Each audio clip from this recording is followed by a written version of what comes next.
예, 우리 저번 시간에 이어서 계속해서 하나님께서 말씀하신 구원 관련해서 좀 더 자세하게 좀 보려고 합니다.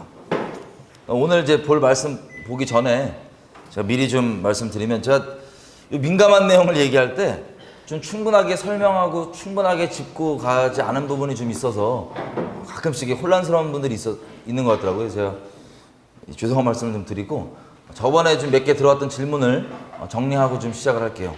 저번에 제가 가룟 유다 얘기를 했다가 어떤 분들이 그 가룟 유다가 예를 들면 그 70명 제자를 불러서 하늘에 이제 이름 기록된 것을 위해 기뻐하라고 했던 것이 가룟 유다가 아니고 70 제자한테 얘기한 것이다 라고 얘기해서 이렇게 좀 저한테 좀 물어보시는 분이 있더라고요. 자, 누가복음 10장 보면, 안 피셔도 돼요. 10장 보면 70명 제자를 따로 부르셔서, 저 뒤에 의자 좀 안아주세요. 예. 70명 따로 제자를 부르셔서 전도를 동일한 권능을 주고 보내신 다음에 70명이 호들갑 떨고 오니까 하나님도 예수님도 나도 저 사탄이 번개처럼 떨어지는 걸 봤다. 근데 그것 때문에 기뻐하지 말고 너의 이름이 하늘에 기록된 것을 기뻐하라 라고 얘기합니다. 그 다음 바로 이어서 예수님께서 얘기를 쭉 하실 때 거기에 제자들이 같이 있다고 되어 있습니다. 제자들 중에는 당연히 가룟 유다가 껴있으니까 거기서 들은 걸로 제가 여겼던 거고, 또 그분이 이제 제가 얘기를 해주니까는 얘기하는 게 또 하는 말이 겁니다. 그 가룟 유다가 예수님께서 요한복음 6장에 보면 분명히 12제자를 두고 너희 중에 한 명은 마귀라 그랬는데 가룟 유다는 처음부터 믿은 적이 없다. 자, 뭐 그렇게 생각할 수도 있는데 제가 좀 넘어가자 그랬더니 엄청 그거 이제 따지시더라고요. 가룟 유다는 거기에 보면 뭐라고 되어 있냐면요, 6장 마지막 절 부분에 왜 마귀라고 되어 있냐면 앞으로 배신할 자이기 때문에 그것을 두고 얘기한 거라고 되어 있습니다. 요한복음 13장 보면은 2절부터 사탄이 가룟 유다에게 생각을 집어넣고, 그리고 예수님이 너 할 일 해라 그랬더니 그때 사탄이 가룟 유다에게 들어간다고 되어 있어요. 그래서 그렇게 예수님을 팔아넘겼는데, 자, 마귀 그 자체라면 뭐 그러지 않았겠죠. 그리고 결정적으로 제가 생각했던 이유는 요한복음 17장 12절에 보면 예수님이 하나님께 기도할 때 뭐라고 얘기하냐면, 하나님께서 내게 주신 모든 그 사람들 중에 자기가 한 명, 가룟 유다 빼놓고 다 한 명 빼놓고 다 지켰다고 돼 있어요. 가룟 유다만 잃어버렸고 다 지켰다고 돼 있어요. 그러면 상식적으로 우리가 무언가를 잃어버릴 때는 내가 가지고 있는 걸 잃어버리는 거죠. 내게 아니었던 걸 잃어버리는 게 아니라. 그래서 가룟 유다가 기록됐다가 잃어버렸다고 샘플을 제가 말씀드렸던 건데, 그것 때문에 너무 시험 받지 마세요. 이해되시죠? 네. 이걸 제가 자세히 좀 설명을 들었어요. 민감할 수 있는 자세히 설명을 들었어야 되는데 뭐 다른 얘기 하느라고 좀 넘어가니까, 그것 때문에 혹시 혼란스러운 분들 있으면 분명히 그 부분 좀 확인해 보시라고 제가 말씀드립니다. 자, 오늘 말씀 읽겠습니다. 우리가 구원과 같은 얘기들을 하면요, 우리의 존재 자체가 죄인이기 때문에 우리가 뭐 사람이 나쁘다 이런 차원이 아니라 우리는 본능적으로 어떻게든 하나님의 말씀에 아닌 것들을 좀 찾으려고, 왜냐면 생존 본능이에요. 이게 우리 죄성을 가진 사람으로서 생존 본능으로 말씀에 좀 이렇게 좀 딴지 걸고 이렇게 어떻게든 나가볼까 하는 구멍을 찾는 게 우리 존재입니다. 제가 그 틈없게 잘 해야 되는데 틈을 들어서 죄송하고, 하여튼 그게 잘못됐다는 게 저는 그렇게 믿습니다. 왜냐면 예수님도 본인이 가졌다가 잃어버렸다고 치는 게 가룟 유다이기 때문에 그렇게 말씀드렸던 겁니다. 자, 오늘 말씀은 마태복음입니다. 자, 어쨌든 그 말씀의 본질에 좀 집중해 주셨으면 좋겠어요.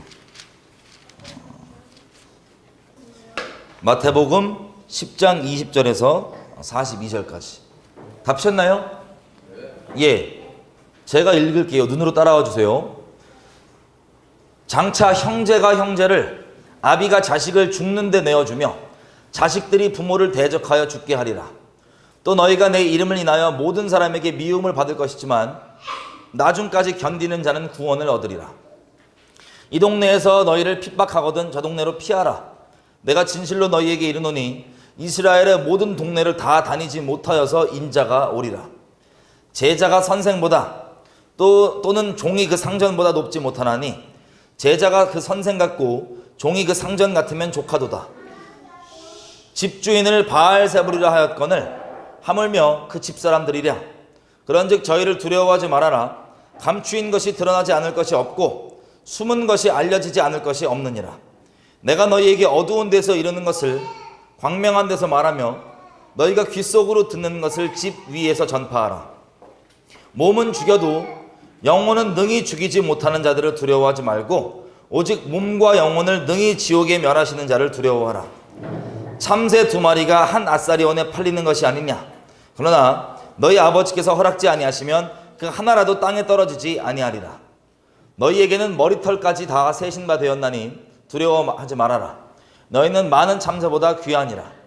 누구든지 사람 앞에서 나를 시인하면 나도 하늘에 계신 내 아버지 앞에서 저를 시인할 것이요, 누구든지 사람 앞에서 나를 부인하면 나도 하늘에 계신 내 아버지 앞에서 저를 부인하리라. 내가 세상에 화평을 주러 온 줄을 생각지 말라. 화평이 아니요 검을 주러 왔노라. 내가 온 것은 사람이 그 아비와 딸이 그 어미와 며느리가 그 시어머니와 불화하게 하려 함이니 사람의 원수가 자기 집안 식구리라. 아비나 어미를 나보다 더 사랑하는 자는 내게 합당치 아니하고 아들이나 딸을 나보다 더 사랑하는 자도 내게 합당치 아니하고 또 자기 십자가를 지고 나를 쫓지 않는 자도 내게 합당치 아니하니라. 자기 목숨을 얻는 자는 잃을 것이요 나를 위하여 자기 목숨을 잃는 자는 얻으리라. 너희를 영접하는 자는 나를 영접하는 것이요 나를 영접하는 자는 나 보내신 이를 영접하는 것이니 선지자의 이름으로 선지자를 영접하는 자는 선지자의 상을 받을 것이요 의인의 이름으로 의인을 영접하는 자는 의인의 상을 받을 것이요 또 누구든지 제자의 이름으로 이 소자 중 하나에게 냉수 한 그릇이라도 주는 자는 내가 진실로 너희에게 이르노니 그 사람이 결단코 상을 잃지 아니하리라 하시니라. 아멘. 우리 저번 주까지 했던 얘기들을 좀 종합해 보면 한마디로 예수님 믿고 우리 양심 따라서 잘 선하게 살자는 겁니다. 한마디로 얘기하자면 이게 이 세상 분들에게는 큰 걸림이 안 돼요. 왜냐면 마땅하니까. 우리에게 좀 미묘하게 믿음으로 구원받는 내용이 바울이 강조한 내용이 있다 보니까 우리가 율법주의에 빠지지 않고 믿음으로 구원받는 게 우리 본질인 것을 먼저 얘기하려고 그런 부분이 이제 우리에게 많이 가르치다 보니까 그 부분들이 워낙 강조되어서 오히려 하나님 따라서 선하게 사는 것 자체를 불가능하다 생각하거나 혹은 아예 상관없다고 생각하는 지경까지 이르게 되는 게 지금 이 시대에 우리가 살고 있는 현실이다 보니까 그 부분을 정리했던 게 저번 시간까지가 우리 나눴던 내용입니다. 자, 그 부분에서 한 부분 좀 더 자세하게 보는 것은 로마서에 우리가 봤던 것처럼 누구든지 주님의 이름을 부르는 자는 구원을 얻으리라 했던 부분 있죠. 좀 자세히 얘기하면 로마서 10장 부분에 마음으로 믿고 입으로 예수님을 시인하면 구원을 받는다는 내용들을 우리가 나눴었는데 그 부분을 조금 더 자세하게 보았습니다. 그게 어떤 부분 내용인지를 우리가 읽은 내용 있죠. 이게 그 내용입니다. 이게 우리가 흔히 생각하는 그냥 우리끼리 있을 때 나 예수 믿어, 나 주여 얘기하는 그 고백 말고 예수님이 얘기하시는 주님을 하나님 앞에 그리고 사람 앞에 시인한다는 내용, 그리고 어떤 상황 가운데서 그게 벌어지는 것인지에 대해서 나와 있는 내용이 우리가 지금 읽은 이런 내용입니다. 여러분, 제가 저번에도 말씀드렸지만 성경에 보면요, 하나님께 떨어져 나간 자들을 얘기하실 때 주로 뭐 일부러 그러신지 모르겠는데 주여 2번 불러요, 이 사람들이. 그 마태복음 우리 7장에 봤을 때 천국에 못 가고 선지자 노릇하고 귀신 쫓고 능력 행했던 사람들도 주님을 주여 2번 부르고, 그리고 저 열처녀의 비유 있죠, 마태복음 25장에. 이 사람들도 괜히 왔다가 주님한테 주님 나중에 기름 들고 온 사람들, 그 사람들이 주님 부를 때 주여 2번 부릅니다. 그리고 누가복음에도 예수님께서 책망하실 때 너희는 어찌 나를 주여 하면서도 내 뜻대로 행치 아니하냐 라고 책망하는 등등. 그리고 또 누가복음 8장에 보면 이 제자들도, 이게 좀 소망을 낼 수 있는 부분인데, 제자들도 배 타고 가다가 막 폭풍이 오니까는 당황해서 주님을 깨울 때 주여 2번 불러요. 그래서 주여 믿음 없을 때. 어쨌든 주님을 분명히 부르고 시인해도 우리가 생각하는 그런 수준의 시인이 아닌 거예요. 그런 수준의 부름이 아닌 거예요. 자, 우리 읽었던 내용 하나씩 좀 확인을 해보겠습니다. 자, 21절. 장차 어느 상황이냐? 형제가 형제를, 아비가 자식을 죽는데 내어주며 자식들이 부모를 대적하여 죽게 하리라. 무엇 때문에? 22절. 너희가 내 이름을 인하여서 모든 사람에게 미움을 받을 것이지만 나중까지 견디는 자는 구원을 얻으리라. 이 동네에서 너희를 핍박하거든 저 동네로 피하라. 내가 진실로 너희에게 이르노니 이스라엘의 모든 동네를 다 다니지 못하여서 인자가 오리라. 자, 가족 내에서 형제들끼리, 그리고 부모 자식 간에도, 물론 이런 일이 없었으면 정말 좋겠는데 서로 그냥 적당히 싸우는 정도가 아니라 죽음까지 내어 던지는 일이 벌어진다고 합니까? 안 벌어진다고 합니까? 예. 마지막 우리가 살고 있는 이때에도 벌어지고 이미 이스라엘 사람들이 이미 겪었어요. 누구 이름 때문에? 예수님 때문에. 말씀 때문에. 진리 때문에. 그 일이 벌어집니다. 그러면 이 형제들 사이에서, 부모 자식 사이에서 예수님 얘기 굳이 안 꺼내면 이런 일이 벌어져요, 안 벌어져요? 적당히 그냥 서로 진리 가운데 있지 않은데, 진리 가운데 있지 않으면 천국 갑니까, 지옥 갑니까? 지옥 가죠? 그러면 우리가 이 형제들을, 그리고 우리 부모 자식 간에서 서로 진실로 사랑한다면 예수님에 대해 얘기를 하겠죠, 그죠? 진리를 얘기하겠죠. 그러면 벌어지는 일이 뭐냐? 이 난리가 난다는 거예요. 여러분, 우리가 소위 이제 전도하고 막 그런 거 얘기할 때, 내가 예수님을 정말 알게 되면, 우리가 정말 예수님을 아는 자라면, 예수님 모르는 사람 내 주변에 있을 때 이거 내버려둘 수 있어요, 없어요? 없습니다. 양심을 내가 화인맞지 않고 정말 예수를 아는 자라면 내버려둘 수가 없어요. 소위 요즘에는 워낙 이 진리의 사랑이 다른 사랑으로 대체가 돼가지고 사랑의 개념이 다 틀린데, 성경이 말하는 사랑은 진리의 사랑입니다. 그래서 예를 들면 이런 거죠. 막 그 우리 주변에 있는 가족, 우리 주변의 친구가 불치병에 걸려 있어요. 이 사람이 나을 수 있는 유일한 길이 당근 먹이는 겁니다. 그 당근을 주니까 알고 봤더니 이 사람이 당근을 너무 싫어요. 다른 건 다 괜찮아. 파 줘도 돼. 미역 줘도 돼. 다른 건 다 괜찮아. 다 좋아해요. 당근만 싫어해요. 근데 당근만 이 사람 낫게 하는 거예요. 이거밖에 길이 없어요. 근데 이 사람이 당근만 얘기하지 말래, 나한테. 당근만 전하지 말래. 근데 당근이 이 사람 유일하게 살리는 약이에요. 여러분이 그 사람을 사랑하면 당근 전하겠어요, 안 전하겠어요? 당근 주겠어요, 안 주겠어요? 줄 거예요? 그 사람이 그것만 싫다는데, 그것만 전하면 나는 좋을 수 있는데. 예수님을 아는 사람이라면, 진리를 아는 사람이라면 당근 줍니까, 안 줍니까? 줘요. 그게 진리의 사랑입니다. 근데 이 시대는 왜 기분 나쁘게 만들어?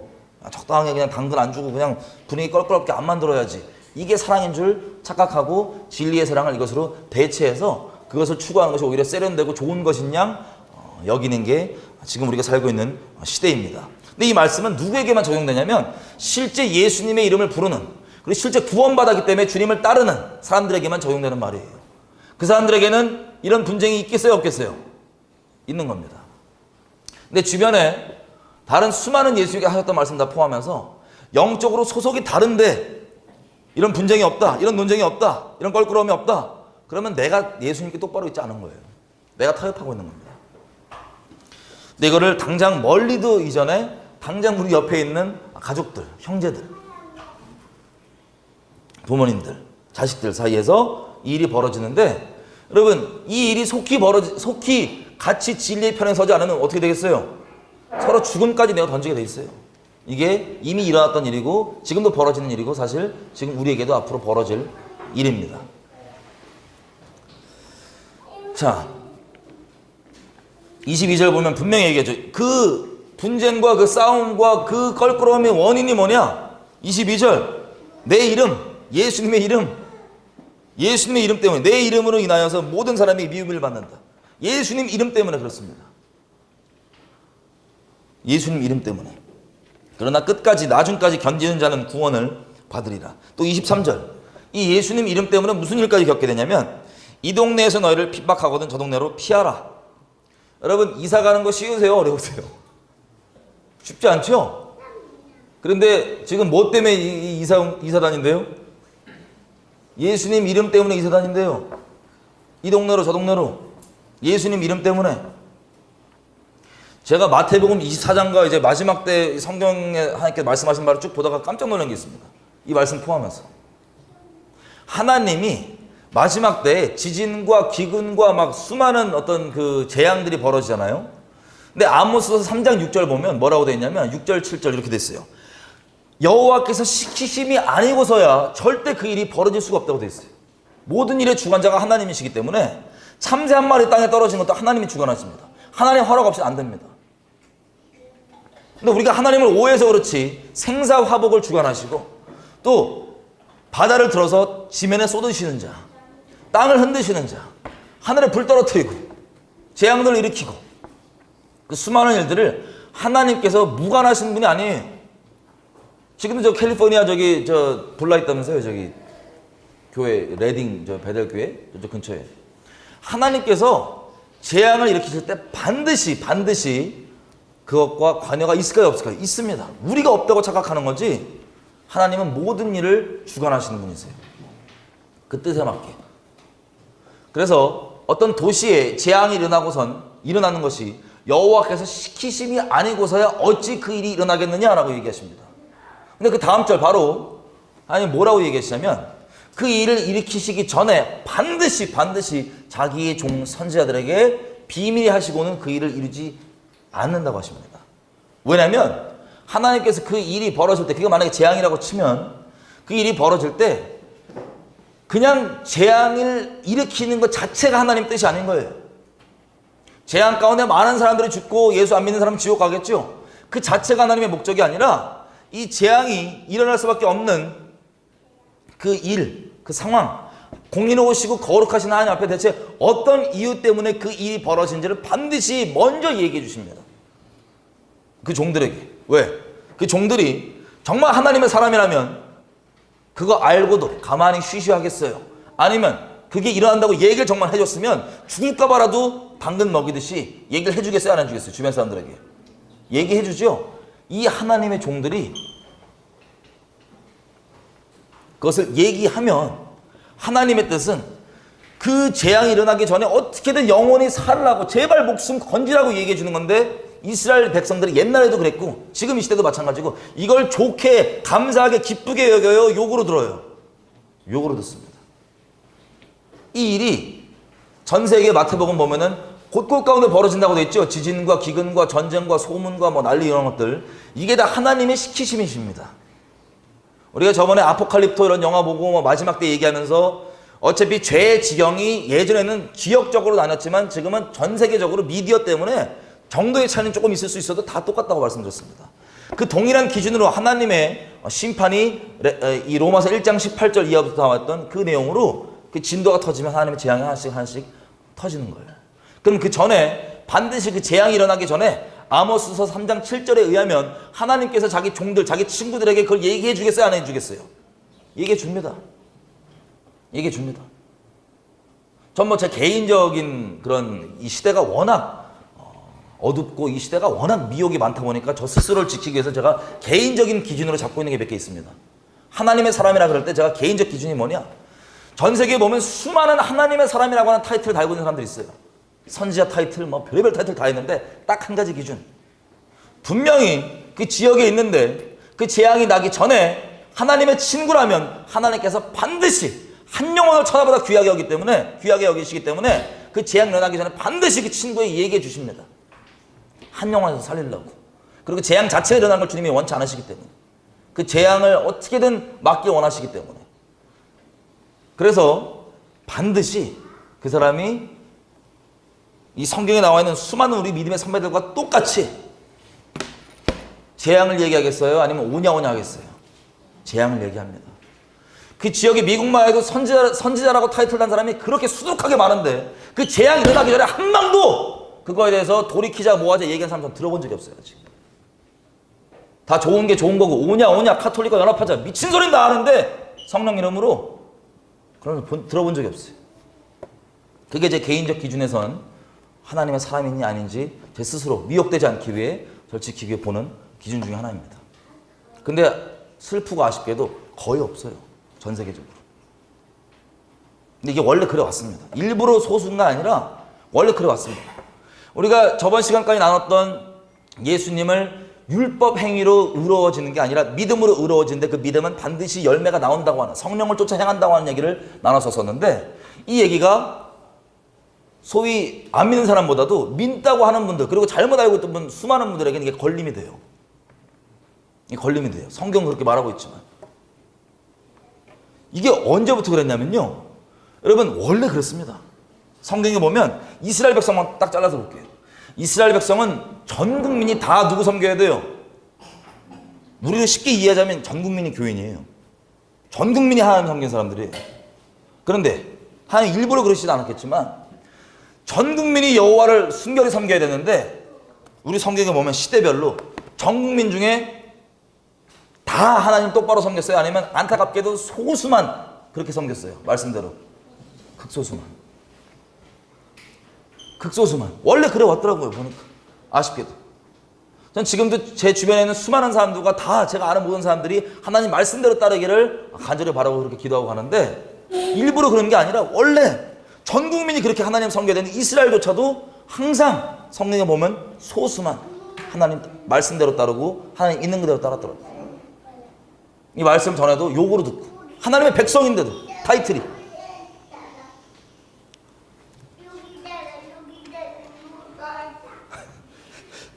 그래. 그래서 우리가 다 그렇게 주님을 뭐 남보다 특권의식과 이런 게 아니라 말씀만 유일하게 오르니까 말씀만 붙잡고 따라갔으면 좋겠어요. 그게 우리를 살리는 유일한 길입니다. 이게 유일한 살 길입니다. 이거밖에 없습니다. 다수결, 뭐 다른 뭐 사람의 어떤 뭐 틀들을 비교하지 말고 말씀만 우리에게 적용하면서 따라갔으면 좋겠어요. 어쨌든 이렇게 마태복음 24장 보니까 마지막 때 그러면 하나님 안에 속해 있는 사람들이 뭐라고 생각하든 무슨 타이틀이 있던 상관없이 정말 그 친구들은 자기 사랑하는 사람들에게 반드시 예수님의 이름으로 얘기를 하겠어요, 안 하겠어요? 얘기를 합니다. 그러면 이스라엘 백성들도 그랬던 것처럼 많은 사람들이, 뭐 안 믿는 사람들은 말할 것도 없고, 그리고 소위 하나님의 사람이라고 하는 사람들조차도 이걸 감사하게 받겠어요? 아니면 욕으로 듣고 막 승질 내겠어요? 욕으로 듣고 승질 내는 게 원래 그런 거예요. 아쉽게도, 안타깝게도. 근데 그 지경이 어느 지경까지 가냐면 죽이기까지 합니다. 요한복음 16장 써 있는 것처럼 저들이 와서 내 이름으로 너희를 쫓아낼 뿐만 아니라 죽이기까지 하는, 내 이름으로 너희를 죽이기까지 하는데 진짜 아버지를 모르기 때문에 그렇다. 근데 그 일이 벌어진다는 거예요. 그래서 이게 가족 내에서도 벌어집니다. 그래서 어느 지경까지 되냐? 예수님 이름 때문에 우리 막 이 동네 저 동네 혹은 이 나라 저 나라로 이사 다닐 수도 있어요. 주님 오실 때까지. 그렇잖아요. 만약에 지금 이대로 쭉 우리나라만 보더라도 쭉 가갖고 이게 점점 이대로 입금처가 어둠이 덮쳤어. 그리고 역정이 없으니까 쭉 갔어. 만약에 그러면 예수님 불법됩니다. 예수 이름 그대로 믿는 거 불법됩니다. 지하교회로 숨어있다? 오케이, 숨어있다가도 지금 다 색출해요. 예를 들면 중국처럼. 그러면 어떻게 되겠어요? 신앙 때문에 나라 옮길 수도 있어요. 신앙 때문에. 근데 그 일이 전 세계에서 하나님 사람들이 그 일이 벌어지기 전에 목소리를 내고 그러면 곳곳 가운데 대부분은 안 듣지만 감사하게도 정말 소수일 수 있지만, 소수이지 않길 바라지만 소수인 것 같아요. 지금 역사상 보니까. 듣는 사람이 있어요.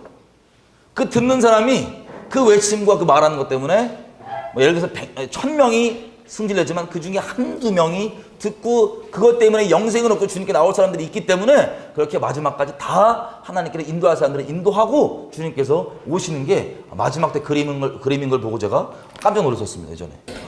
야, 이렇게 되는구나. 제 시기를 너무 빨리 생각해갖고 2010년부터 저희가 집 없이 결혼해갖고 막 이 나라 저 나라 돌아다니다가 그냥 빨리 왔는데, 한국에 너무 빨리 생각해갖고. 그때 어떤 마음이었냐면 이 나라에서 그냥 전도하고 이러고 있다가 핍박받은 뭐 이슬람권 있고 막 이랬었으니까 막 핍박받고 그러면 뭐 딴 나라 또 가고 죽을 때까지 이렇게 옮기다가 그냥 예수님 오면 죽으면 되겠구나, 맞이하면 되겠구나, 이 생각으로 이제 결혼하고 둘이서 돌아다니다가 한 몇 개월, 한 6개월 넘게 그러다가 돌아왔어요. 이 나라 저 나라 다니다가. 자, 어쨌든 그 일이 벌어진다고 합니다. 그때 수준의 시인을 얘기하는 거예요. 이때 잠잠하고 내가 뭐 주변에 예수님 모르는 사람 그렇게 뭐 어떤 일이 벌어질지 알아도 뭐 당장 하나님께 재앙을 얘기 안 해주셔도 결국엔 진리 가운데 예수 안 믿으면, 예수님 자기 멋대로 엉망으로 믿으면 지옥 가잖아요. 그죠? 그럼 사랑해서 그 사람이 당근만 싫다고 할지라도 전해줘야 돼요? 안 전해줘야 돼요? 전해주는 거예요. 이게 단순히 그냥 시인 정도가 아니라 예수의 적극적 증인이 되는 걸 얘기하는 겁니다. 그것도 환영받는 상황이 아닐지라도. 자, 24절 보면 그때 또 이렇게 얘기합니다. 제자가 그 선생보다 또는 그 종이 그 상전보다 높지 못하다. 제자가 그 선생 같고 종이 그 상전 같으면 족하다. 집주인을 바알세불이라 하였거늘 하물며 그 집사람들이라. 여러분, 유대인들이 예수님 뭐라고 불렀어요? 예수님이 누구 귀신 쫓아져갖고 선한 일이 벌어졌잖아요. 그래서 귀신에 평생 그렇게 고생한 사람을 쫓아져갖고 자유케 해줬더니 서기관과 바리새인들이 뭐라고 하냐면 저 귀신 능력으로 쫓았다고. 저 귀신 힘으로 쫓았다고. 그 나중에는 아예 대놓고 수군거리는 걸 넘어서서 예수님 얘기하고 있으면 앞에 와갖고 너 귀신 들렸다고 얘기했어요. 아예. 돌 들고 막 돌로 칠라 그러고 너 귀신 들렸다고. 이게 지금 말하는 게 말이 되냐고 지금. 분위기 엄청 험악했어요. 예수님 돌아다니실 때. 우리가 소위 오해하는 게 예수님과 함께 하면은 뭐가 이렇게 막 산뜻한 일, 누구도 대적 안 하고 막 한꺼번에 맨날 말할 때마다 다 뒤집어지고 이렇게 생각하잖아요. 전혀 안 그랬어요. 예수님 돌아다니시면 유대인들이 은혜를 받는 게 아니고 눈에 칼이 들어와요. 막 돌 들어. 귀신 들렸다고. 그 제자들이 따라다니니까 처음에는 표적과 기적이 나올 때는 신났는데 점점 분위기 쌍막해지는 거예요. 그 돌 돌리면 슥 그냥 지나가시고. 그래서 어찌하여 날 죽이고자 하느냐. 예수님 물어보시면 누가 죽인다 그랬냐고. 너 귀신 들렸냐고. 예수님 다 마음을 보자고 그 마음을 읽고 그렇게 얘기하신 건데 막 그런 험악한 분위기. 자, 예수님이 그런 취급 당하셨습니다. 그리고 그 결론이 뭐냐면 십자가에 못 박아 죽이는 거예요. 우리가 십자가 생각하면 물론 은혜죠. 너무 큰 사랑이니까. 근데 그쪽 면만 생각하는데 적나라하게 그 시대 때 우리가 사는 유대인으로서 그냥 일반 이스라엘 사람 아니더라도 십자가를 생각하면 이거는 최악의 저주입니다. 최악의 저주. 근데 예수님이 야 누구든지 날 따르려고는 네 십자가 지고 따르라는 거는 최악의 저주 있죠. 이거 들고 따라오라는 거예요. 쉽게 얘기하자면. 근데 어떤 특별한 사람, 특별한 사역자, 믿음 있는 사람이 아니라 예수를 따르는 모든 사람들은 자기 십자가를 지고 나를 쫓을지니라는 게 그런 수준을 얘기하는 거예요.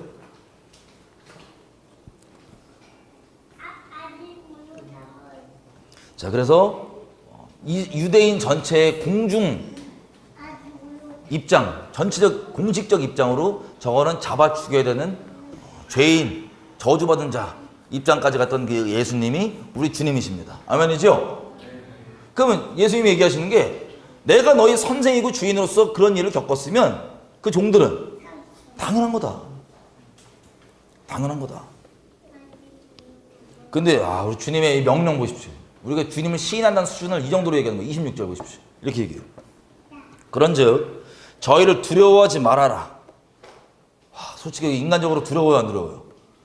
아니 앞에 얘기하고 있으면 막 귀신 들렸다고 그러고 돌 들고 막 십자가 자기 선생을 십자가 못 박아 죽였는데 그 광란으로 논리가 있어요, 없어요? 유대인이라 그러면서 하나님의 법도 무시, 하나님의 율법도 무시, 상식도 무시, 양심도 무시, 완전 다 무시하고 선동 확 돼갖고 귀신 들려갖고 살인자 바라바 있는데도 저 죄를 풀어주고 나오라고 하면 완전 상식도 말도 안 통하고 논리도 없어요. 그냥 집단 귀신 들려갖고 이 거룩한 자, 죄 없는 자를 잡아 죽이는 걸 합당히 여기고 이 이방인이 야 이거 피 나랑 상관없다 니네한테 돌아간다 그랬더니 우리 자손에게 돌리셔서 저주 스스로 뒤집어 쓰면서 했던 이 유대 지도자라고 하는 사람들이 그 지경을 겪었던 그걸 우리가 그 자리에 있었어 봐요. 나 베드로 형님 인간적으로 좀 이해한다니까요. 물론 그게 옳다고 그렇게 안 할 건데 주님 도와주셔야 되는데 근데 이해한다니까요. 그 제자들 다 도망갔잖아요. 나 이해한다니까요. 근데 주님의 명령은 뭐냐면 26절에 보니까 그런 저희를 두려워하지 말래요. 우리가 그런 사람들에게 예수 이름 얘기 안 하면 이런 일 벌어져요, 안 벌어져요? 아니 잠잠히 있고 조용하면 안 벌어져요. 근데 예수 이름 얘기하니까 이 일은 벌어지겠죠. 이런 일이 두려워하지 말래요. 더 무서운 건 감추인 것이 드러나지 않을 것이 없고 숨은 것이 알려지지 않을 것이 없느니라. 내가 너희에게 어두운 데서 이르는 것을 광명한 데서 말하며 너희가 귓속으로 듣는 것을 집 위에서 전파하라. 와, 이게 어느 수준까지 얘기하냐면 생각해보세요. 예수님이 여러분에게 여러분 단둘이 예수님 이렇게 서건서건 기도할 때 뭘 말씀해 주세요. 이렇게 뭐 마음의 감동이고 뭐 이렇게 싹 말씀해 주세요. 근데 그 살짝 얘기해 준 걸 어떻게 하래요 지금? 27절 보니까 어디서 전화를 해요? 소심하게 이렇게 저기 예수님이 그렇대요 이렇게 하래요? 아니면 이건데 들고 나와갖고 밝은 데서 그리고 집 위에서 와 이거 수주님 집 위에서 집 위에서 올라가고 자기 혼자 들리게 예수님 그랬대요 이렇게 하시면 없죠? 집 위에서 밝은 데서 뭐를? 주님이 속삭여 준 거 그걸 얘기하래요. 왜냐? 우리가 알지만 하나님의 진리가 영혼들을 살리는 거고, 대다수가 거부하고 죽일 듯하게 달려들어도 듣는 사람이 한두 명이라도 있고 주님의 관심은 그들에게 있기 때문에. 사도행전에 보면 얘기 됐어요. 이 사도 바울이랑 바나바가 막 이제 전도를 다니잖아요. 처음 이제 성령께서 시켜갖고 안디옥 교회에 있다가 이제 파송을 받았어요. 처음만 해도 당장 이방인들에게 안 갔어요. 유대인들 이제 지역마다 있는 회당에 가서 막 전도를 하면 유대인들이 듣다가도 막 회방하고 난리가 난단 말이에요. 하나님의 백성이라 그런 사람들이 난리가 나요. 그러면 그때 워낙 난리를 치니까 막 별의별 소문에 막 난리를 치니까 바울과 바나바가 신발 탁탁 털면서 뭐라고 얘기하면, 하나님의 순서상 먼저는 너희에게 전해야 될 것이지만 너희가 거부했기 때문에 나 그럼 이방인에게 가겠다 라고 이방인에게 갑니다. 그때 성경에 뭐라고 기록되어 있냐면, 이방인 중에서 이 하나님의 진리와 말씀을 듣고 믿기로 작정된 자, 영생을 얻기로 작정된 자는 다 믿더라. 이 사람들을 위해서 주님께 돌리시는 거예요. 우리를 이 땅 가운데 증인으로 삼아주시는 거예요. 이 사람들을 위해서. 우리도 그 중에 하나였고. 아멘이죠? 자, 이 정도 수준의 시인을 얘기하는 거예요. 예수님이 시인한다는 게. 그리고 28절. 와, 나를 주님. 몸은 죽여도 영혼은 능히 죽이지 못하는 자들을 두려워하지 말고 오직 몸과 영혼을 능히 지옥에 멸하시는 자를 두려워하라. 자, 이 사람들이 난리치는데 아까 얘기했죠. 가족끼리도 서로 죽이려고 달려든다니까요. 때가 되면. 빨리 가족들 그러기 전에 빨리 가족들을 주님께로 인도해야 돼요. 그 전에. 이 난리 전에. 그게 힌트야. 그래야 돼요. 어쨌든 그럼 사람들이 집단으로 예수님 때문에 죽이러 달려드는 거예요. 근데 세상에 죽이러 오는데 어떻게 두려워하지 말래요? 두려워하지 말래요. 방법이 있습니다. 딱 한 가지 방법. 뭐냐? 저 사람들은 기껏 해봤자 우리 몸뚱아리 죽이는 게 끝이, 할 수 있는 전부예요. 내 가족 죽이고 뭐 잔인하게 죽이기 전에는 뭐 별의별 조롱 다 할 수 있죠. 우리 이슬람권의 순교 이런 거 당하신 것들 얘기 들어보면 참 뭐 제자처럼 들어와갖고 성경 공부 같이 하다가 딱 기회 봐갖고 사람 없으니까 문 딱 걸어 잠그고 가족들, 그 선교사 가족들 묶어갖고 칼 찌르고 창작 뻔해서 놀리고 완전 마개짓 다 하다가 이제 막 죽이고 하는 이런 얘기들. 뭐 눈앞에 이제 묶어놓고 막 아내랑 뭐 딸들 막 강간하고 막 예수 부인하라고 막 잔인하게 칼로 죽이는 이런 얘기들. 그게 얘네가 할 수 있는 전부예요. 마귀들이. 그러니까 승질 나갖고 계속 예수의 증인으로 사니까 기껏 해봤자 몸뚱아리 죽이는 게 할 수 있는 전부예요, 전부. 여러분, 소망에 있는 건 뭐냐면 우리에겐 영생이 있습니다. 여러분, 진짜로 생각해보세요. 모든 사람이란 존재는요, 영원한 존재예요. 인식을 제대로 못할 뿐이지 모두가 다 영원한 존재예요. 영원히 천국에서 하나님과 함께 있을지 아니면 영원히 지옥불에서 이를 갈면서 후회할지 그 두 차이는 밖에 없지, 일단 모든 존재는 영원한 존재입니다. 근데 28절 보니까 우리는 이 영생을 사모하고 이 영원한 걸 사모하고 영원히 그냥 없는 데 있다고 지어내는 얘기가 실제이고, 그리고 그렇게 생각해보세요. 그런 일이 벌어지면 사실 우리가 두렵지 않을 수가 없잖아요. 그죠? 그런 육신에 우리를 막 죽이겠다고 달려들고 막 그런 끔찍한 마귀적인 일을 우리에게 벌인다고 하면. 근데 이거를 두렵지 않을 수 있는 유일한 근거, 유일한 방법이 뭐냐? 하나님을 경외하는 거예요. 근데 어떻게 경외하냐? 하나님이 우리를, 쟤네들은 육체밖에 못 죽이지만 하나님은 우리를 능히 지옥에 보낼 수 있다는 것. 여러분, 이스라엘 백성이 하나님께서 막 선지자를 통해서 책망하실 때 보면 모든 죄와 악의 시작점과 근원을 뭐라고 보는 줄 아세요? 하나님께서 계속 얘기하시는 힌트가 하나님께서 지혜의 시작, 지식의 근원이라고 보는 것과 동일한 겁니다. 뭐냐? 여호와를 경외하는 것. 하나님을 실제 두려워할 줄 아는 것. 이게 하나님과의 관계, 그리고 지혜, 모든 거의 근원이고, 이스라엘 백성들 책망할 때도 예레미야서 2장에 보면 하나님이 예레미야를 통해서 이렇게 책망해요. 너희가 근본적으로 따지면 수많은 죄가 있지만 근본으로 따지면 딱 두 가지 죄악이 있는데, 첫째가 뭐냐? 너희가 나를 경외하지 않는 것이 첫 번째. 그게 시작이에요. 뭔 죄악이? 왜냐면 여호와를 경외하는 것은 악을 미워하는 거예요. 죄를 미워하는 거예요. 왜 미워하냐? 죄 자체가 미운 그 근본적 이유를 따지고 들어가면 하나님과의 관계에서 나와의 하나님 관계를 해쳐요. 굳이 몇 개 따져보면 해쳐요. 그리고 나를 내가 죄악 가운데 머물면 지옥 가요 안 가요? 지옥 가요. 나를 지옥 보내는 거예요. 영혼들을 지옥 보내는 거예요. 하나님의 마음을 아프게 하는 거예요. 하나님을 모독하는 거예요. 등등등 수많은 것들이 있어요. 그래서 악을 미워하는 거예요. 우리 죄된 자아 자체, 악 그 자체라고 할 수 있는 악과 성질, 이 마귀와 성질이 거의 같다고 할 수 있는 우리 자아 있죠, 내면에 있는 그 자아가 미운 거예요. 그래서 골로새서는 땅의 지체를 개선하라가 아니고 땅의 지체를 죽이라 그러는 거예요. 자비를 베푸지 말고 우리 스스로에게 자기 연민 느끼지 말고 우리 죄성에 대해서 그걸 십자가로 못 박으신 거예요. 근데 이 시대에 이 말씀을 실제로 받은 사람이 있습니까 없습니까? 제가 말씀드린 것처럼 잘못된 구원론 때문에 이 말씀도 당연히 그러면 지옥 보낼 수 있다는 소리 없다는 소리예요. 하나님 다른 사람들에게 믿음에서 떨어져 나가면 본인이 작정하고 떨어져 나간다 그럼 지옥 가는 거예요.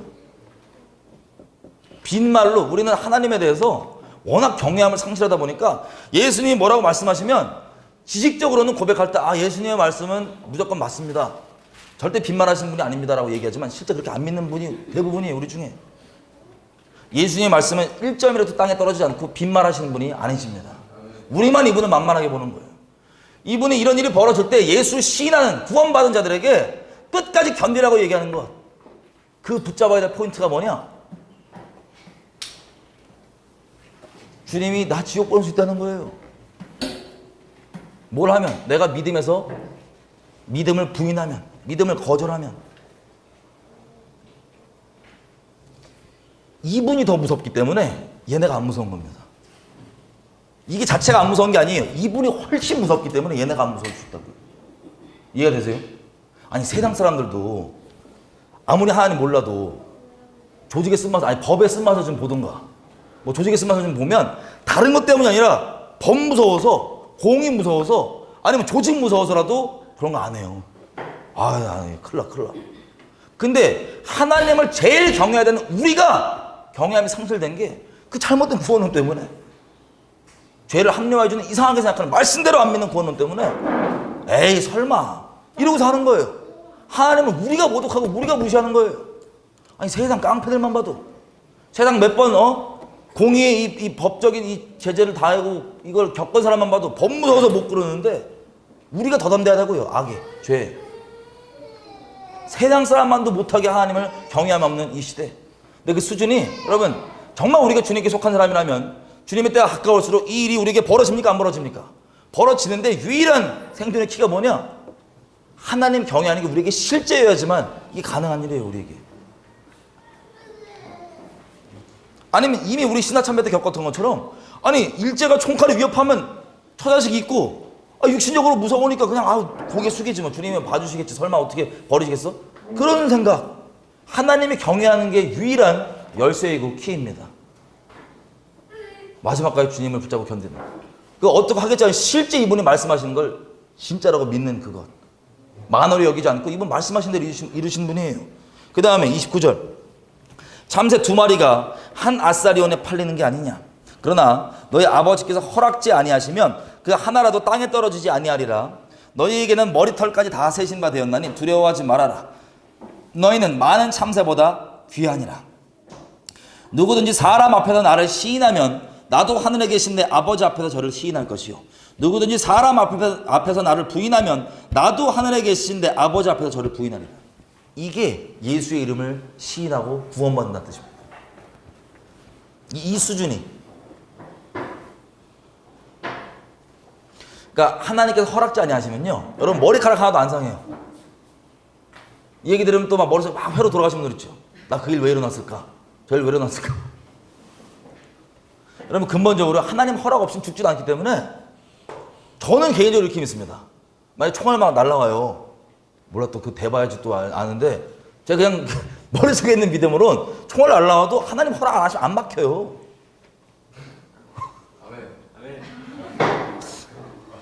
말은 또 이렇게 한다면 제가 아시죠? 옛날 터키에서 하나님 앞에 사진 막 찍힌 거 아시죠?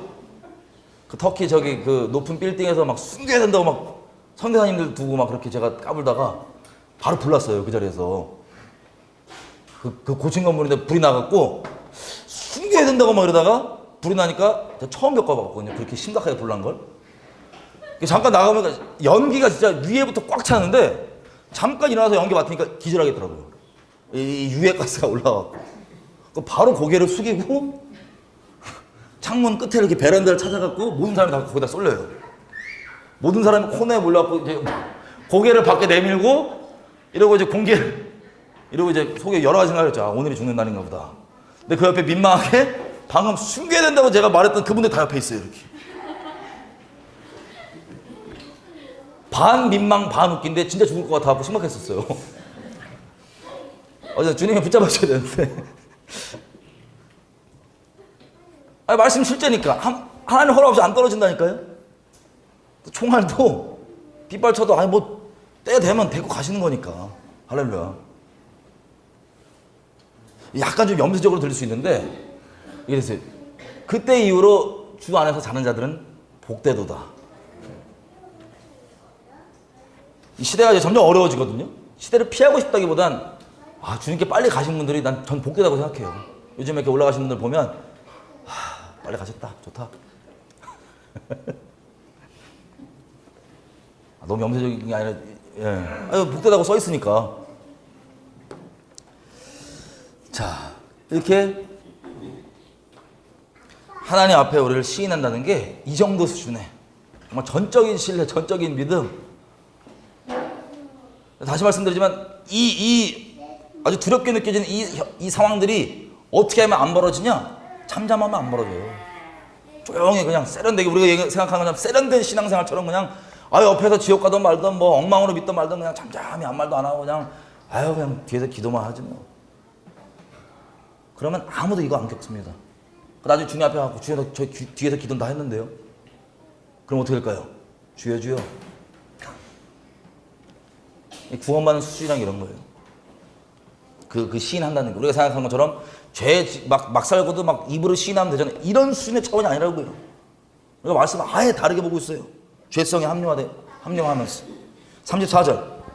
이 모든 걸 종합해서 이렇게 얘기합니다. 이거 이승만 대통령이 붙잡았던 말씀이에요. 평생 동안. 저도 이거 붙잡고 있는데 제가 보고 위로를 좀 받았습니다. 34절. 내가 세상에 화평을 주러 온 줄을 생각하지 말아라. 화평이 아니요 검을 주러 왔노라. 내가 온 것은 사람이 그의 아비와 딸이 어미와 며느리가 시어머니와 불화하게 하려 함이니 사람의 원수가 자기 집안 식구이니라. 아비나 어미를 나보다 더 사랑하는 자는 내게 합당치 아니하고 아들이나 딸을 나보다 더 사랑하는 자도 내게 합당치 아니하고 또 자기 십자가를 지고 나를 쫓지 않는 자도 내게 합당치 아니하니라. 자기 목숨을 얻는 자는 잃을 것이요 나를 위하여 자기 목숨을 잃는 자는 얻으리라. 아멘. 야, 이게 다른 것 때문이 아니라 우리가 예수의 증인으로 예수를 부인하지 않고 시인하는 자리에 구원받은 자로 합당하게 서 있으면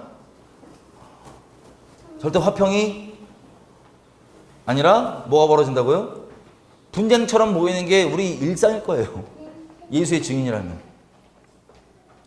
다만 부흥이 나 있고 다 예수니까 똑바로 믿는다. 그러면 화평하겠죠. 근데 그게 아닌 시대라면, 더더욱이나 그게 아닌 시대라면, 내가 예수의 정말 올바로 된 말씀 그대로의 증인이라면 당장 집안 내에서부터 분쟁이 벌어집니다. 근데 감사한 건 뭐냐면요, 이 분쟁 자체가 목적이 아니에요. 하나님. 예수님이 요한복음에 최후의 만찬 때 말씀하셨던 것처럼 너희가 내게 속하, 그 부분 한번 볼게요. 여기 껴놓고 다시 올 거니까. 요한복음 15장 18절부터 볼게요. 다 피셨나요? 예. 이렇게 돼 있어요. 15장 18절. 세상이 너희를 미워하면 너희보다 먼저 나를 미워한 줄 알아라. 너희가 세상에 속하였으면 세상이 자기의 것을 사랑할 것이지만 너희는 세상에 속한 자가 아니요 도리어 세상에서 나의 택함을 입은 자인 고로 세상이 너희를 미워하느니라. 내가 너희더러 종이 주인보다 더 크지 못하다 한 말을 기억하라. 사람들이 나를 핍박하였은즉 너희도 핍박할 것이고 내 말을 지킨 사람들은 너희 말도 지킬 것이다. 그러나 사람들이 내 이름을 인하여 이 모든 일을 너희에게 하리니 이는 나를 보내신 이를 알지 못하기 때문이라. 25절. 이것은 저희 율법에 기록된 바 저희가 이유 없이 나를 미워하였다 한 말을 응하게 하려 함이라. 16장 1절. 내가 이것을 너희에게 이름은 너희로 실족지 않게 하려 함이니 사람들이 너희를 추려할 뿐만 아니라 때가 이르면 너희를 죽이는 자가 생각하기를 이것이 하나님을 섬기는 예라 하리라. 저희가 이런 일을 하는 것은 아버지와 나를 알지 못함이니라. 아멘. 아멘. 자, 여기 이 똑같은 내용인데요. 왜 분쟁이 일어나냐? 영적 소속이 달라서 그래요. 영적 소속이. 여러분 사람들이요, 나는 영적으로 무뎌요 그러지만 다 영적이에요. 영적이지 않은 사람 아무도 없어요. 왜? 존재가 영적 존재이기 때문에. 민감함의 정도의 차이는 조금씩 있을 수가 있는데 기본적으로 다 영적이고, 특히 기본적으로 소속은 확실히 알아요. 본인이 설명을 못할 뿐이지. 영적 소속이란 건 하나님 쪽이냐 아닌 쪽이냐. 어설프게 그냥 어떤 이게 무리와 군중 가운데 종교적으로 막 섞여 있으면 스스로도 헷갈릴 수 있는데 영적으로 정확합니다. 예수님 말씀하신 대로 너희가 세상에 속해 있으면 그런 분쟁과 우리가 생각했던 그런 것들이 안 벌어져요. 그럼 다시 얘기하면 내가 예수를 주변에 시인 안 하고 적극적으로 증거하고 있지 않다. 적극적인 예수의 증인으로 살고 있지 않다. 그러면 내 영적 소속이 어디라는 소리예요? 그냥 자동적으로 말씀에 의하면. 나는 그렇게 생각 안 하고 난 주님 거예요 라고 착각할 수 있지만 그게 열매인 거예요. 성령을 따라 행하고 믿음을 따라 행하는. 여러분 성령을 따라 행한다는 건 이 편김에 여기 좀 보면 15장 26절 보세요. 요한복음 15장 26절. 내가 아버지께로서 너희에게 보낼 보혜사 곧 아버지께로서도 나오시는 진리의 성령이 오실 때 그가 나를 뭐 할 것이요? 증거할 것이요. 성령에 예수님께서 성령에 대해서 설명을 요한복음 14, 15, 16 요 세 장에서 쫙 그 본질을 얘기하시거든요. 우리도 성령에 대해서 여러 가지 우리의 생각들이 있을 수 있지만 그 본질은 뭐냐면요. 이거예요. 누구를 증거하는 분이에요? 예수의 증인이에요. 성령께서. 예수를 증거하는 분이에요. 이게 성령의 존재의 목적입니다. 그리고 16장 8절 성령에 대해서 또 얘기하는데 성령께서 와서 죄에 대해서, 의에 대해서, 심판에 대해서 세상을 책망하시리라. 죄에 대하여 9절 죄에 대하여라 하면 저희가 나를 믿지 아니하며. 그럼 성령께서 하신 일이 뭐냐면 우리가 믿지 않고 있고 주님께 있지 않은 부분을 책망해줘야 안 책망해줘요? 책망해 준다는 거예요. 그게 성령께서 하시는 본질 중에 하나예요. 또 16장 14절 성령께서 누구의 영광을 나타내리니? 내 영광을 나타내니 내 것을 가지고 너희에게 알리겠음이니라. 이런 것들이 예수님께서 정리해 주신 성령의 본질, 성령의 존재 목적, 그 이유 자체인데, 그래서 사도행전을 보잖아요. 피지 마세요. 제가 말씀드려요. 사도행전 5장일 거예요. 5장 29절 이렇게 돼 있어요. 이때도 이 사도들이 진짜 성령을 쫓아서 행하기 시작했어요. 이제 성령을 받고 성령을 쫓아 행하기 시작했어요. 그러니까 성령을 쫓아 행하니까 이들이 잠잠해요, 안 잠잠해요? 안 잠잠해요. 우리가 여태까지 읽었던 것처럼 예수를 막 시인하는, 막 가만히 있다가 물어보면 그 시인하는 정도가 아니라 적극적으로 증인으로 막 살아요. 예수에 대해서. 아니 막 증언을 하니까 이 유대교 지도자들부터 시작해. 우리 따지면 이 종교 지도자들 아니에요, 그죠? 안 믿는 세상 사람들 말고 믿는다고 하는 사람들이 와갖고 막 때리고 얘기하지 말라 그러고, 너 나 정죄하는 거냐? 너 우리 죽인 저거 갖다 지금 책망하는 거냐? 지네가 회개해야 되는데 막 때리고 막 얘기하지 말라 그래요. 그랬더니 담대하게 뭐라고 얘기하냐면, 아니 얼마 전에 쫄았던 아저씨가 베드로 막 저 예수님 엄청 당하실 때 막 물어보니까 저 몰라요 계속 그랬잖아요. 야 너 액센트가 딱 저 나사렛인데도 나 몰라요 계속 그러고 마지막 욕했어요 예수님. 나 저 삐 몰라요 이렇게 한 거예요. 원어로 따지면. 그랬던 베드로가 막 때리면서 얘기하지 말랬더니 뭐라 하냐면 이래요. 내가 네 말을 들을지 하나님 말을 들을지 하나님 앞에서 어떤 게 옳은지 판단하라 그랬더니 이들이 할 말이 없어. 어쨌든 채찍 때린 다음에 말하지 마 그랬더니 신나갖고 하나님 말씀대로 내가 예수님 이름 때문에 두드려 맞았구나. 내가 합당한 그릇이구나. 신나했어요. 그러다가 또 막 전하다가 어떻게 됩니까? 또 감옥에 갇혀요. 여러분 예수의 증인으로 살고 예수 전한다는 건 지금도 마찬가지지만 앞으로 벌어질 어느 시대 때는 예수의 증인으로 살면 무릇 그리스도 예수 안에서 경건하게 살고자 하는 자는 핍박을 받으리라. 이건 진리입니다. 시대가 아직 주님이 완전한 왕으로 아직 임하지 않으셨기 때문에. 그래서 이 예수의 증인들이 얘기했더니 우리 생각한 것처럼 막 부드럽고 막 어떻게 막 소프트한 그런 사역 이런 게 아니에요. 세련된 그게 아니에요. 막 전했더니 감옥에 갇혀요. 근데 양반들이 영생을 알고 있으니까 감옥에 갇혀도 묶여있어도 막 그냥 자. 베드로 형님 막 자요. 뭐 사도 요한도 같이 갇혀요. 갇혀있는데 천사가 와서 막 빼줘요. 초자연적인 천사가 와서 막 감옥에서 빼줘요. 그럼 우리 같았으면은 간증이 천사가 와서 빼줘갖고 도망갔어요. 이게 아니라 천사가 빼줘놓고는 다시 성전으로 가서 전하라. 방금 그것 때문에 잡혀왔는데 천사까지 보내갖고는 또 가서 또 전하래. 할렐루야. 또 적극적으로 막 전하는 거예요. 그럼 얘네들은 아주 허를 찔러요. 설마 이게 또 전할까? 어디 갔냐 이러다 보니까는 아예 대놓고 막 전하고 있는 거예요. 성전에서. 또 잡아갖고 뭐라 그러니까 뭐라 그래요. 내가 하나님 말 들으는 게 중요한지 너에게 순종하는 게 중요한지 니네가 판단해라. 완전한 증인으로 사는 겁니다. 그 부분이 사도행전 5장인데 20절이 이렇게 됐어요. 천사가 하는 말입니다. 감옥에 있는 사람 빼면서 요한과 저 사도들 빼면서 이래요. 가서 성전에 서서 이 생명의 말씀을 다 백성에게 말하라. 근데 새벽부터 가서 또 증언하고 있어. 그러다가 우르르 와가지고 이제 잡은 거예요. 또 대제사장들이라는 사람들 와갖고 또 그랬더니 29절 베드로와 사도들이 대답하여 가로되 사람보다 하나님을 순종하는 것이 마땅하니라.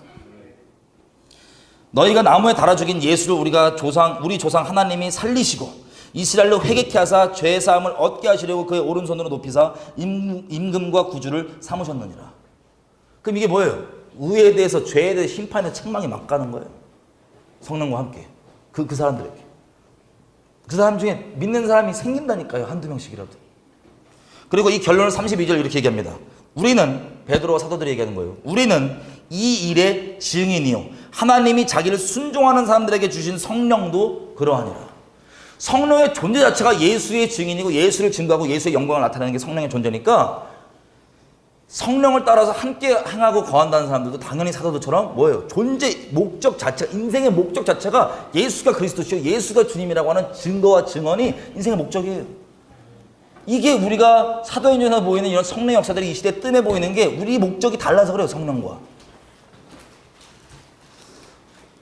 어쨌든 마태복음 10장 다시 돌아와서 영적인 소속이 하나님께 속해 있지 않고 세상에 속해 있으면 핍박, 걸리적거림 없습니다. 근데 우리의 목적은 걸리적거림 없는 게 목적도 아니고 육신의 안주를 구하는 것이 목적도 아니고 성령과 마찬가지로 예수의 예수됨, 하나님의 하나님 되심을 있는 그대로 증거하는 게 우리 삶의 목적입니다. 그 사람들에게 이 분쟁이 나오는 거예요. 계속 적극적으로 하다 보니까. 그래서 예를 들어서 만약에 여기 얘기한 것처럼 며느리, 아버지, 친구, 가족 이 사람들끼리 영적 소득이 다르면 당연히 내가 증인을 똑바로 했으면 집안에서부터 그런 분쟁이 일어날 거 아니에요. 그때 내가 막 분쟁이 있으니까 당근 싫어하니까 당근 안 먹이고 그럼 난 가만히 있어야지. 그게 사랑이야. 라고 얘기하는 지금 시대 가짜 사랑으로 딱 속아갖고 스스로 합리화해버리고 그러고 있으면 본인만 구원 상관없는 사람이 될 뿐만 아니라 주변 사람도 다 놓치는 거예요. 근데 만약에 내가 말씀 그대로 적극적으로 예수의 증인으로서 시인한 수준이 적극적 증인인데 그렇게 계속 있으면 분쟁이 나죠. 근데 타협지 않고 계속 있잖아요. 내가 미워서 싫어서 하는 말이 아니에요. 당장 기분 좋게 해주는 것보다 우리가 예수 몰라도 부모 자식 간에 자식 키울 때 보면 알잖아요. 얘 기분 좋게 해주는 게 우리의 목적이 아니라 얘가 옳은 길로 가고 옳은 길로 돌아오는 게 목적이기 때문에 징계도 하기도 하고 쓴소리도 하기도 하는 것처럼 진리를 따라서 사랑하는 이 사랑, 예수를 안다고 하는 우리가 그 주변의 가족들과 친구들, 사람들에게 분명하게 진리의 통로에 서 있으면 분쟁이 나지만 우리가 타협지 않아요. 막 기싸움하고 이런 게 아니라고. 진짜 그 영혼을 생각해서. 그러면 타협지 않고 증인으로 계속 서 있으면 하나님의 때에 하나님께서 이 증인된 모습을 증거해 주시면 그리고 이분이 그 진리 가운데 순복하거나 회개하면 평화가 있습니다. 누구 안에서? 예수 안에서만. 여러분 진짜 샬롬과 평안과 평화는 예수 안에서만 있습니다. 우리가 서로 연합하자 그러면서 연합 때문에 우리 다 미쳐있잖아요. 전 세계가. 연합, 평화. 여러분 연합 따로 추구 안 해도 돼요. 예수만 똑바로 추구하면 예수 안에서 다 연합돼 있어요. 이해되세요? 부부 사이에도 마찬가지예요. 다른 거 하나하나 일부러 이렇게 조금씩 맞출 본질의 진리가 둘 다 똑바로 본질의 진리에 순복되어 있으면 나머지 진리가 아닌 것들은 큰 문제 안 돼요. 그냥 진리가 아닌데 무슨 상관이야. 그냥 서로서로 그런가 보다. 근데 진리에 순복되어 있으면 부부 사이도 화평, 친구 사이도 화평, 가족도 화평, 교회들끼리 연합도 따로 안 해도 돼요. 그냥 진리에 순복되어 있으면 자동적으로 연합해 있어요. 성령 안에서. 근데 이거 저버리고 자꾸 우리끼리 만드는 인본적 기준으로 서로 그냥 정반합 기분 안 상하게 하자, 이게 정보라고 생각하니까 다 미치는 거예요. 사랑 얘기하면서 전혀 진리와 상관이 없는 거예요. 능력도 없는 거예요. 서로 기분은 좋게 해줄 수 있죠. 근데 그 결과가 예수에게 떨어져 나가는 겁니다. 자, 그래서 우리가 증인으로 서 있으면 분쟁이 있지만 결국에는 돌아올 사람들이 돌아오기 때문에 증인으로 서 있으라고 하는 겁니다. 이것을 결론적으로 뭐라고 얘기하냐면 37절, 아비나 어미를 나보다 더 사랑하는 자는 내게 합당치 아니하고 아들이나 딸을 나보다 더 사랑하는 자도 내게 합당치 아니하고. 아내도 남편도 마찬가지입니다. 자기 십자가를 지고 자기를 쫓아오지. 다른 복음서는 뭐라고 되냐면 자기를 미워하지 않고서는 돼 있어요. 자기라는 건 우리 자아입니다. 죄된 하나님을 반역하고 거절하는 자아를 자기 연민 느끼고 위로받으려고 하는 게 아니라 그러면 죽여야 된다고요. 십자가에 못 박아 죽인 게 그거라고. 우리 자아. 그것까지 미워하면서 주님을 따르는 자. 이게 주님께서 한 겁니다. 소망을 가질 건 40절부터예요. 너희를 영접하는 자는 나를 영접하는 거고 나를 영접하지 않은 자는 나 보내신 이를 영접하는 것이니 영접하는 자는 나 보내신 이를 영접하는 것이니 선지자 이름으로 선지자 영접하는 자는 선지자 상 받고 의인 이름으로 의인 영접하는 자는 의인 상 받고 누구든지 제자 이름으로 이 중에 하나라도 이렇게 냉수 한 잔이라도 챙겨준다면 진실로 너에게 이르노니 그 사람이 결단코 상을 잃지 아니하리라. 우리가 이렇게 증인되게 살면 하나님께서 구원하시기로 정한 자들, 우리뿐 아니라 구원하시기로 정한 자들도 합당하게 다 구원을 받고 그렇게 된다는 걸 소망으로 삼는 거예요. 앞에 죽인다까지 얘기 다 하고 들어가지 말라놓고 마지막에 이거예요. 너희를 영접한 사람이 있다 없다? 있다. 그것 때문, 물론 그것 자체도 너무 기쁘지만 그것 때문도 아니라 우리는 하나님을 경외함으로 그렇게 따라갈 수 있다는 거예요. 마지막으로 제가 오랜만에 영화를 하나 봤습니다. 영화를 이제 뭐 할까 보다가 보니까 공작이라고 또 빨간 양반들 만든 영화인 것 같아서 무슨 거짓말 뿌리나 싶어서 한번 봤어요. 와, 봤는데 이걸 보고 기권, 어떤 기권이냐, 사실관계 몇 개를 부분적으로 취합해갖고 아주 하고 싶은 거짓말을 잔뜩 풀어갖고 아니 뭐 이거 제가 딱 끝나고 설명을 할 수 있겠는데 설명할 엄두가 안 나요. 미혹이 미혹을 넣어서 전 세계 계속 미혹과 미혹 계속 가니까 옆에서 끝나고 다 울고 있어. 울고 있는데 보고 연방제는 피할 수 없는 것인가? 미혹이 너무 깊어갖고 아니 뭐 이것도 아직 덜 풀었는데 또 쌓이고 이거 풀어 또 쌓이고. 답이요, 각자가 디테일한 팩트를 모른다 할지라도 영빨 따라가야 돼요. 주님 따라가야 돼요. 그냥 미혹을 일일이 팩트를 확인해서 아는 것도 물론 중요하겠지만 그것도 우리가 포기할 수 없지만 근본적으로는 성령을 따라서 그냥 가야 돼요. 미혹 안 되게 그냥 주님이 인도하신다. 주님이 굳이 확인 안 해봐도 저거 헛소리야 그럼 아멘 하고 그냥 가야 돼요. 그냥 일일이 그 뒤질 보니까 너무 다 물고 앉았는데 제가 옆에서 막 아니 이거 설명할 엄두가 안 난다. 결국 내용이 뭐냐? 이 관객들이 울고 있는 게 대한민국 죽일 것들. 대한민국 죽일 것들이 통일을 위해서 이렇게 애쓰는 수많은 남한과 북한에 있는 사람들이 애써온 거를 그렇게 막 지네 정치적 목적을 저 보수 세력들이 정치적 목적을 위해서 이용해 먹었는데 그리고 거의 아예 영화 자체에 뭐라고 하냐면 북한이 김대중 싫어한다고. 근데 뽑혔다고.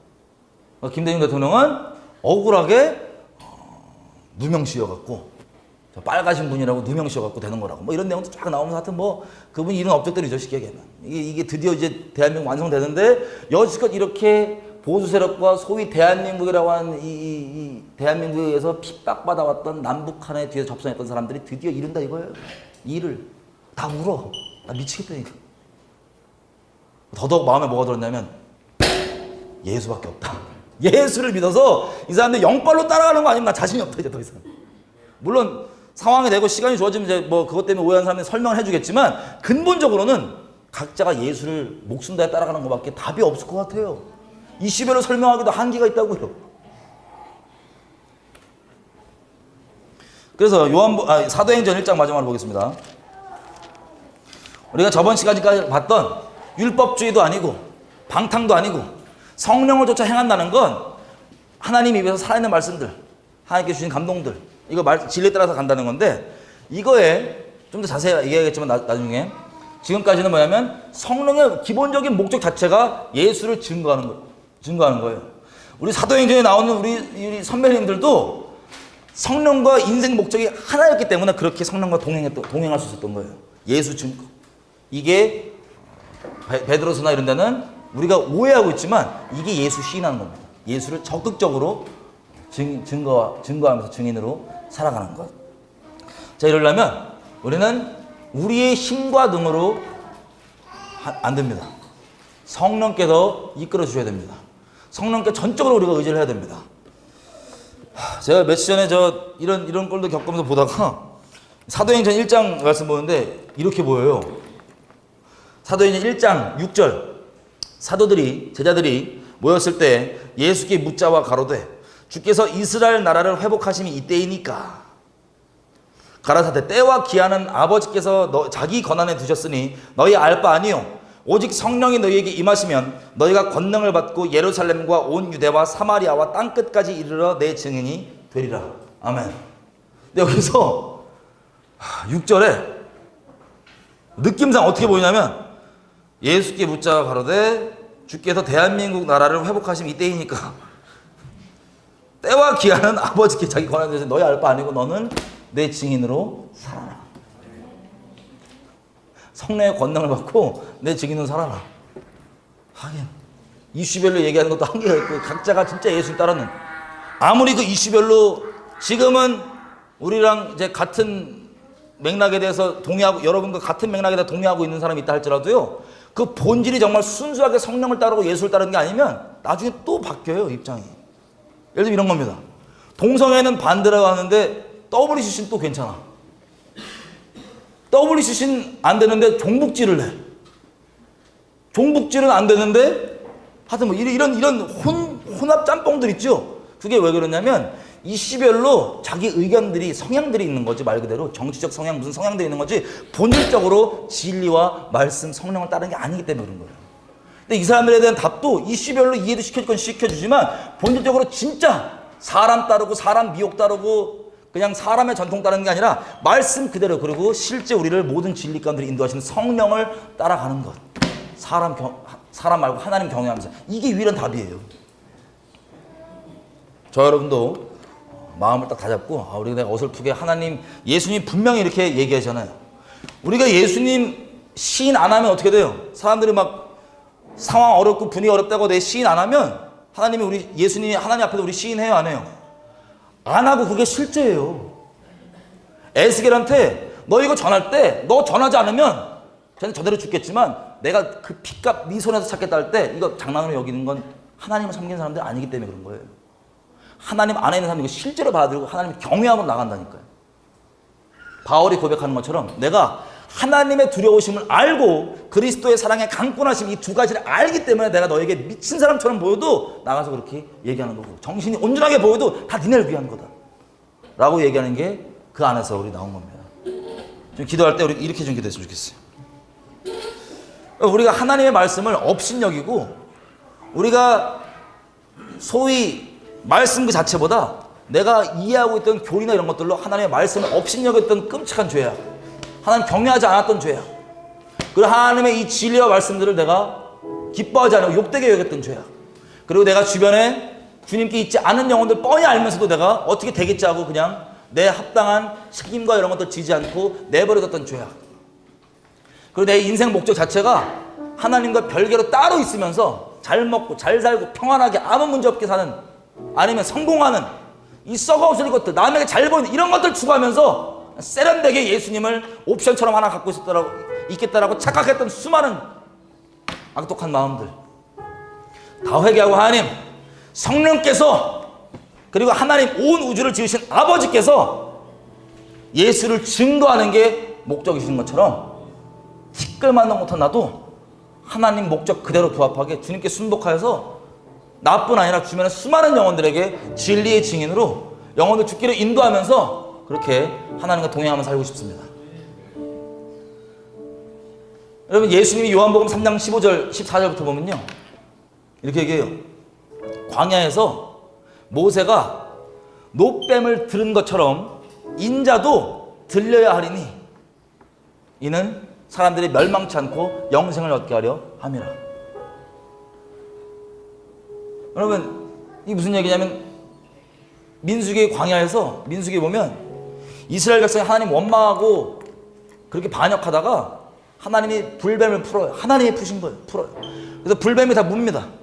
그 지역의 불뱀은 물면 진짜 뜨거운 불타는 느낌으로 있다가 죽는 게 그 불뱀이에요. 빨간 이 무늬로. 그 불뱀이 다 문 거예요. 그럼 독 때문에 물렸기 때문에 얘네 죽어요. 이스라엘 백성들. 그때 얘네들이 회개합니다. 야 모세야, 나 좀 우리 좀 기도해 살려주라. 하나님께 기도 좀 해달라. 우리 잘못했다. 그랬더니 모세가 기도해요. 하나님은 뭘 명하시냐면 뱀을 만들어 장대에 높이 달라는 거예요. 노뱀. 뱀에 물려 독이 퍼지고 있는 그 상황에서 여러분 같으면 그 노뱀 쳐다보기만 하면 산다고 합니다. 여러분 쳐다보시겠어요? 안 쳐다보시겠어요? 이게 주께서 주신 자비의 손길이에요. 주님, 예수님 믿고 예수님 따라서 순결하게 살져가는 게 아주 심플한 이 구원의 길인데, 이게 뱀독 이미 퍼져 있고 죽기 직전의 상황에는 우리에게 주님께서 베푸신 자비예요. 왜 뱀 모양으로 달려있냐? 우리 내면에 있는 끔찍한 하나님을 마음에 두기 싫어하는 그 죄성 그 자체, 마귀와 그 성질이 다를 바가 없는 그 끔찍한 그거 대신 뱀이 달려있는 거예요. 우리의 끔찍한 마귀와 같은 죄성 그대로 주님께서 이미 십자가에 처리하셨고, 누구든지 그거 보면 산다고 하는데 이걸 마다할 사람이 누굽니까? 몰라서 마다하는 사람이 많다고요. 아직도 오해해서 마다하는 사람이 많다고요. 전하는 자가 없는데 어찌 믿을 수 있겠냐? 전파하는 그 발이 아름답도다. 저 여러분의 인생이 하나님께서 자격 없는 우리를 어떻게 구원하셨는지, 그리고 그 예수가 어떤 분이신지, 지금도 살아서 어떻게 역사하시는지, 그리고 죄악과 한가운데 주님을 반역하고 있는 우리를 어떻게 사랑하시는지, 그리고 이분이 얼마나 공의로우신 분이신지 우리 인생 통화에서 마음껏 드러내십시오. 저는 내가 여지껏 아니었던 거 회개합니다. 주여 몇 주 기도하시겠습니다. 주여! 하나님, 저희 인생의 목적, 뜻, 하나님과 성령 갖고 계신 온전한 목적에 부합하기 원합니다. 하나님, 내가 스스로 안주함과 다른 것 가운데 나를 내버려두고 있었던 게 있다면 하나님, 다시 한번 주께 온전히 나아가기 원합니다. 예수님을 시인한다는 그 고백 자체가 어떤 무게의 고백인지 다시 한번 돌이키며, 아버지, 내 악한 자아까지 미워하며 주님 우리에게 따르기 원합니다. 주님 경외하며 가기 원합니다. 아니, 내가 만만하게 말씀 보고도 주님 그렇게 경고하시고도 내가 그렇게 함부로 얘기했던 것들 용서해 주십시오. 아버지 말씀 들었고 떨림으로 받으며 가기 원합니다. 붙들어 주십시오.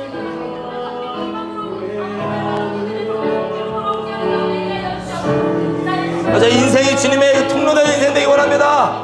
예수님이 어떠한 분이신지 알게 되는 그런 통로되는 인생 되기 원합니다. 네.